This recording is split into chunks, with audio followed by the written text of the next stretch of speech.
Bonjour chers étudiants. La dernière fois, on a vu les principales couches de l'atmosphère qui sont de nombre 5, troposphère, stratosphère, mésosphère, la thermosphère et l'ionosphère, ainsi que les caractéristiques et la variation de la température avec l'altitude dans chaque couche. On a vu aussi le rôle protecteur de la couche d'ozone qui se trouve bien sûr dans la couche de la stratosphère et qui a comme rôle de nous protéger contre les rayons nocifs du soleil, les rayons ultraviolets. Et dans la vidéo complémentaire de ce cours, on a bien traité les types des UV et les risques des rayons ultraviolets sur la peau. Alors aujourd'hui, on passe à la deuxième partie de ce cours, le mouvement de l'air dans l'atmosphère, dans laquelle on va identifier les causes de ce mouvement, harakat al-hawa, et expliquer comment se crée le vent, al-riyah. Dans la deuxième partie du cours, on est devant la situation problème suivante. La troposphère dans laquelle nous vivons est le siège de toutes les perturbations climatiques, comme la naissance de vent, de pluie. Comment le vent se forme-t-il? Le mot « comment » nous fait penser aux causes, al-asbab, le fait d'expliquer un phénomène, et ce phénomène, c'est la création du vent. On doit se situer dans quelle couche existe ce phénomène? Et bien sûr, c'est la troposphère. On relit la première phrase. La troposphère dans laquelle nous vivons est le siège de toutes les perturbations climatiques comme la naissance de vent et de pluie. Le mot siège, c'est al-maqar, al-mawtin, al-mahal, l'emplacement, la place, l'endroit où se produisent les phénomènes météorologiques ou bien les perturbations climatiques. C'est que à partir de la lecture précédente du document 2, si vous vous rappelez très bien, les couches de l'atmosphère terrestre, on a vu comme caractéristique de la troposphère, c'est là que se produisent tous les phénomènes météorologiques, vent, pluie. Phénomène météorologique, c'est al-zawahir al-jawiyya.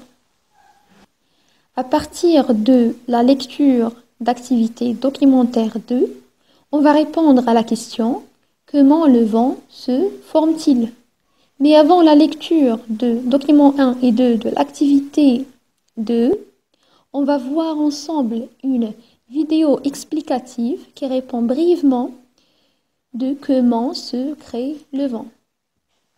C'est à cause du soleil. Il ne réchauffe pas uniformément la surface de la Terre. Les continents, par exemple, s'échauffent plus que les océans. Les déserts, plus que les forêts. Dans les régions équatoriales, par exemple, l'air se réchauffe beaucoup, il se dilate, monte en altitude et exerce moins de pression. C'est ce qu'on appelle une dépression. L'humidité se condense, forme des nuages et les pluies s'abattent sur la région. En altitude, l'air, devenu sec et froid, s'échappe au-dessus des nuages et retombe plus loin sur le plancher des vaches.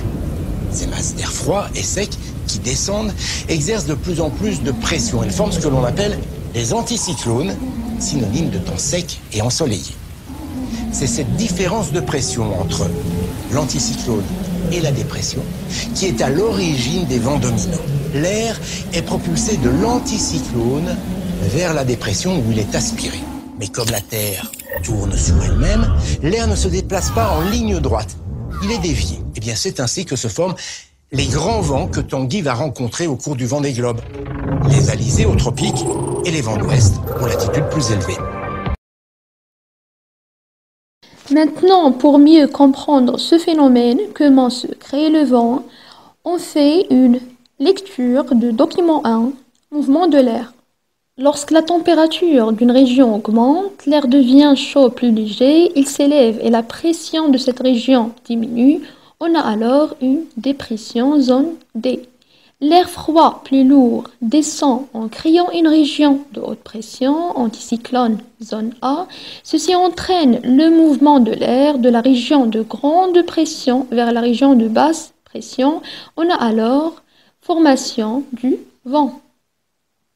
Avant de schématiser la première partie de ce document 1, on fait une deuxième lecture en soulignant les mots-clés qui expliquent des pressions.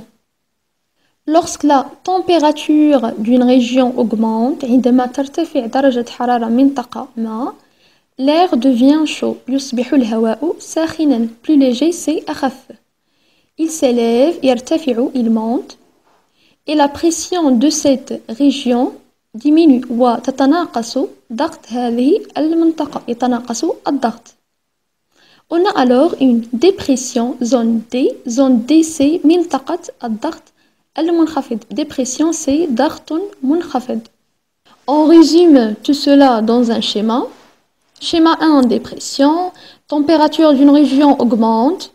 L'air devient chaud. L'air devient plus léger. Moins dense, c'est الكثافة أقل كثافة. L'air s'élève. L'air monte. يرتفع الهواء. La pression de la région diminue, c'est ضغط هذه المنطقة يتناقص, يعني يتناقص الضغط, وبهذا نجد une basse pression, ضغط منخفض.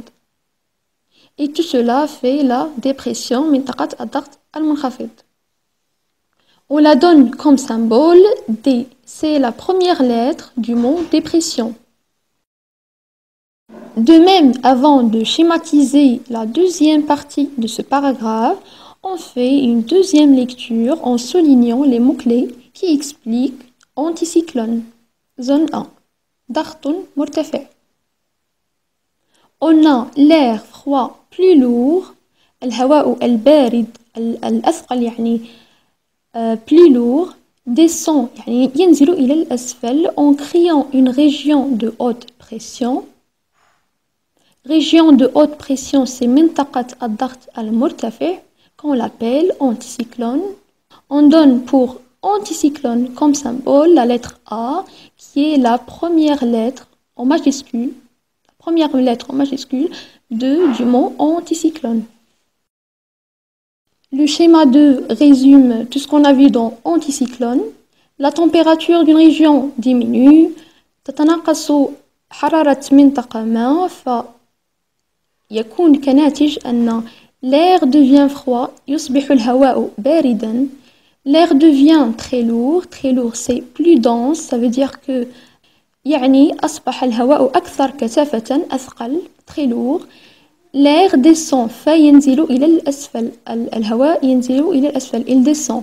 La pression de la région augmente, وبهذا فضغط المنطقة يرتفع. Alors on a une haute pression, لدينا ضغط مرتفع. Et tout cela explique l'anticyclone, qu'on la donne comme symbole, la lettre A en majuscule, qui représente la première lettre du mot anticyclone. منطقة الضغط المرتفع, الضغط المرتفع. La dernière phrase de ce document explique clairement le phénomène de la formation du vent, la relation qui existe entre les zones A et les zones D. Ceci entraîne le mouvement de l'air de la région de grande pression. De grande pression, c'est quoi la région de grande pression? C'est l'anticyclone. Vers la région de basse pression. C'est quoi basse pression? C'est la dépression. On a alors formation du vent comme conséquence, comme résultat. Pour le mot vers, ça montre la direction. On dessine une flèche jaune dans le schéma suivant qui suit pour mieux montrer le sens de ce mouvement horizontal de l'air, pour mieux montrer la direction de l'air, et c'est de A vers D, comme dans cette phrase. C'est le déplacement, le mouvement de l'air de la région de grande pression anticyclone vers la région de basse pression qui s'appelle dépression. On passe à l'exploitation des documents. À partir du document 2, répondez aux questions suivantes. La première question, dans quelle région A ou D du document y a-t-il des pressions? Lorsqu'on parle ici de document, on parle du schéma. Deuxième question, pourquoi la pression diminue lorsque l'air s'échauffe? Je vous invite à répondre à ces deux questions avant de voir les réponses. Réponse de la première question, il y a des pressions dans la zone D. Deuxième question, la pression de la région D diminue parce que lorsque l'air s'échauffe, la température de la région augmente, l'air devient plus léger, c'est moins dense, alors il s'élève, monte vers le haut. Pour la troisième question, comment se crée l'anticyclone, région A? Et la quatrième question, décrire les mouvements horizontal et vertical de l'air dans l'atmosphère. De même, je vous invite à répondre, à prendre votre temps de répondre à ces deux questions avant de voir les réponses. Comme on a déjà vu dans le schéma 2, l'anticyclone se crée lorsque la température d'une région diminue et l'air devient froid très lourd, il descend et la pression de la région augmente, haute pression. Pour le mouvement vertical de l'air, on va dire l'air s'élève ou bien l'air descend selon les zones. Pour le schéma à gauche, on a une dépression. Qu'est-ce qu'on peut dire? Que dans la zone de dépression, l'air s'élève. Pour le schéma à droite, on a dans la zone d'anticyclone, l'air descend. Et lorsqu'on dit mouvement horizontal de l'air, on parle du vent, parce que le vent, c'est le mouvement horizontal de l'air. On va dire que l'air se déplace des zones de haute pression, anticyclone A, vers les zones de basse pression, dépression D. Et de même, on pose la flèche jaune qui montre la direction du vent, des zones d'anticyclone vers les zones de pression. La direction de la flèche part de A vers D.